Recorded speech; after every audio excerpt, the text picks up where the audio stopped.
উজ্জ্বল তারকা হতে পারতেন সদ্যই আর্জেন্টিনাকে বিশ্বকাপ এনে দেয়া লিওনেল মেসি।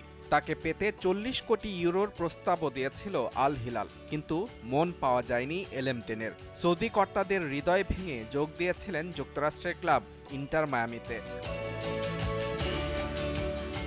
মাঝে ২.৫ বছর কেটে গেলেও আবারও আলোচনায় সেই মেসি ও সৌদি লীগ। তবে এবারের গল্পটা ঠিক তার বিপরীত। বিভিন্ন আন্তর্জাতিক গণমাধ্যমের খবর, বিশ্বকাপের প্রস্তুতি নিতে ৪ মাসের জন্য সৌদি লীগে খেলতে চেয়েছিলেন লিওনেল মেসি। মূলত ২০২৬ বিশ্বকাপের আগে ৪ মাসের বিরতি থাকবে মেজর লিগ সকারে। ফলে এ সময় এক প্রকার বেকার সময় কাটাতে হবে আর্জেন্টাইন অধিনায়ককে।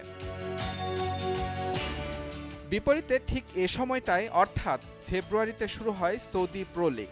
তাই নিজের ফিটনেস ঠিক রাখতে সৌদি লিগে নাম লেখাতে চেয়েছিলেন মেসি। এ নিয়ে সৌদি প্রো লিগ কর্তৃপক্ষের সঙ্গে যোগাযোগ করেছিলেন তার এজেন্ট, যে খবর নিশ্চিত করেছেন সৌদির মাহদ স্পোর্টস একাডেমির প্রধান নির্বাহী। সবশেষ ক্লাব বিশ্বকাপ চলার সময় মেসির দল আমার সঙ্গে যোগাযোগ করেছিল। তাদের প্রস্তাব ছিল, যেহেতু মেজর লিগ সকার প্রায় ৪ মাস বন্ধ থাকবে, তাই সেই সময়টা সৌদি লিগে খেলে ফিটনেস ধরে রাখতে চান মেসি। বিশ্বকাপের প্রস্তুতির অংশ হিসেবেই এমন পরিকল্পনা ছিল তার। তবে প্রেমিকার বিরহ কাটিয়ে ওঠা প্রেমিকের মতোই মেসি নিয়ে উন্মাদনা কেটে গেছে সৌদি লীগ কর্তৃপক্ষের। হাম্মাদ মেসির প্রস্তাব সৌদি ক্রীড়ামন্ত্রীকে জানালে সরাসরি প্রত্যাখ্যান করেন তিনি। স্পষ্টভাবে বলে দেন, সৌদি লীগ কোনো টুর্নামেন্টের প্রস্তুতি মঞ্চ হিসেবে কাজ করবে না।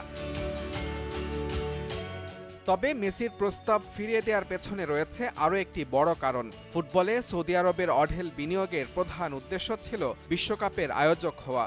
সেই স্বপ্ন পূরণে এরই মধ্যে ২০৩৪ আসরের আয়োজক হয়েছে দেশটি। আর সে কারণেই হয়তো মেসির খেলতে চাওয়াকে এখন আর বড় করে দেখছে না সৌদি লীগ কর্তৃপক্ষ। মুজরেবেন তারেক, যমুনা স্পোর্টস।